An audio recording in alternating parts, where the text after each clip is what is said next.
दिन दिन दिवाळी गाई म्हशी ओवाळी, गाई म्हशी कोणाच्या लक्ष्मणाच्या. चला आता दिवाळी तर सुरू होणारच आहे. तर दिवाळीची सुरुवात ही वसुबारसेनुसार होत असते. तर वसुबारसा हे का साजरं केले जातं किंवा दिवाळीचा पहिला दिवस म्हणून वसुबारसाकडं का पाहिलं जातं हे तुम्हाला माहीत आहे का?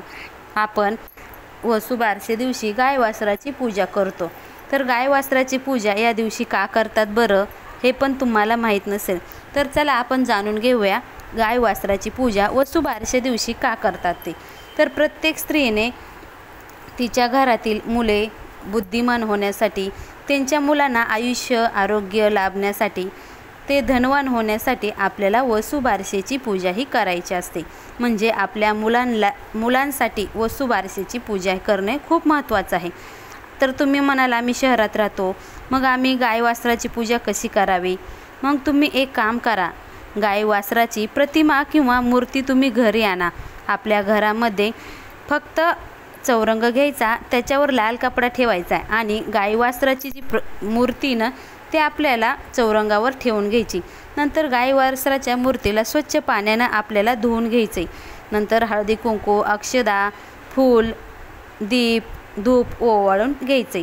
नंतर आपल्याला गाय वासराला नैवेद्य दाखवायचं आहे. गाय वासराला तुम्ही दुधाचा नैवेद्य दाखवताल, कारण गाईला दूध आवडत नाही, म्हणून तुम्ही गाई वासराला छान असा नैवेद्य इथं दाखवू शकता.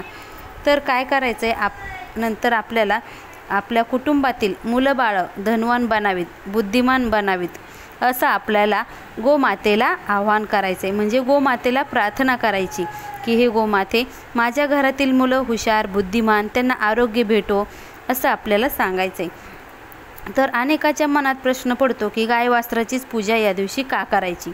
तर आपल्याला फक्त धनप्राप्तीसाठी आरोग्यप्राप्तीसाठीच आपल्याला गाय वासराची पूजा करायची का? तर चला ते आपण पाहूया. समुद्र मंथनाच्या वेळीस 5 कामधेनू बाहेर आल्या होत्या, त्यात लक्ष्मीही आले होते. तसेच नंदा ही कामधेनू पण आपल्याला समुद्र मंथनाच्या वेळेस बाहेर आली होती. तर आपण ह्या नंदाचीच आपण पूजा करतो. तर ह्या नंदेमध्ये असं म्हणतात की 33 कोटी देव तिच्या उदरात सामावले आहेत.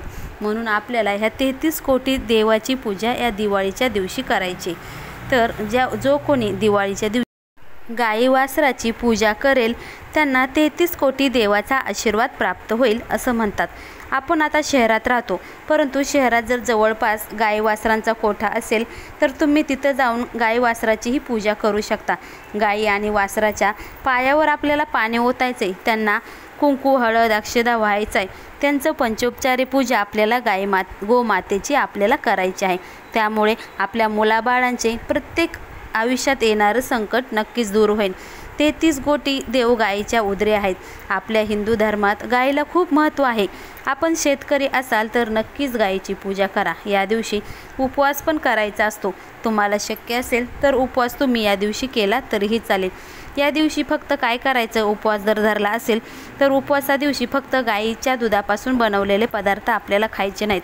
म्हणजे दूध दही तूप हे गायीपासूनच्या दुधापासून बनवलेले पदार्थ आहेत, ते तुम्ही या दिवशी खायचे नाहीत. तर संध्याकाळी तुम्ही उपवास सोडा. मग अखंड सृष्टीचे मालक म्हटले जाणारे भगवान श्रीकृष्ण यांनीही गायी सांभाळल्या, म्हणून त्याला आपण गोपाळ असे म्हटले जाते. तर हेच गोपाळ ज्यांच्या घरी असं म्हटले जातं की ज्यांच्या घरी गाय त्यांच्या घरी विठ्ठलाचे पाय. म्हणून तुमच्या घरी जर गाय असेल तर तुम्ही नक्कीच भाग्यवान असाल असं म्हटलं जातं. तुम्हाला जर तुमच्या घरी मूर्ती आणायची नाही जमली किंवा तुम्हाला तुमच्या मूर्ती आणायची कॅपॅसिटी नसेल तर तुम्ही काय करा, घरीच वसुबारसे दिवशी गाय आणि वासराची यांच्या मूर्तीची म्हणजे रांगोळ काढा आणि रांगोळी काढल्यानंतर तुम्ही त्यांची जरी पूजा केली तरीही काही हरकत नाही. कारण तुम्ही कुठलीही भक्ती कुठलाही भाव जर मनापासून केला, कुठलीही पूजा मनापासून जर केली तर त्याला पण देव नक्कीच पावतो. असं नाही की तुम्ही खूप श्रीमंत आहेत आणि तुम्ही सोन्याच्या गाय वासराची पूजा केली तर देव पावतो, असं नाही. तुम्ही नुसत्या दगडाच्या जरी गाय वासराची पूजा केली ना तरी पण देव पावतो. कारण देवाला फक्त भाव महत्त्वाचा असतो. त्यामुळं तुम्ही श्रद्धेनं आणि मनातून कोणतीही शंका कुशंका मनात न आणता तुम्ही श्रद्धेनं हा आपल्याला गाय वासराची पूजा करायची। बघा 33 कोटी देवाची पूजा केल्याचे पुण्य तुम्हाला नक्कीच मिळेल आणि आपल्या घरावर, कुटुंबावर, आपल्या मुलाबाळावर गोमातेचा आशीर्वाद नक्कीच लाभेल। आपल्याला पहिल्या दिवशी गोमातेची पूजा केल्यामुळं दिवाळीच्या पहिल्याच दिवशी गोमातेचं पूजन केल्यामुळं 33 कोटी देवाचा आशीर्वाद तुम्हाला दिवाळीच्या पहिल्याच दिवशी लाभेल।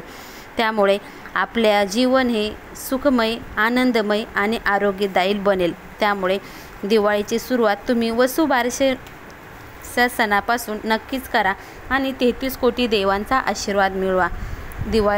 येणाऱ्या दिवाळीच्या सर्वांना खूप खूप शुभेच्छा। श्री स्वामी समर्थ, श्री गुरुदेव दत्त।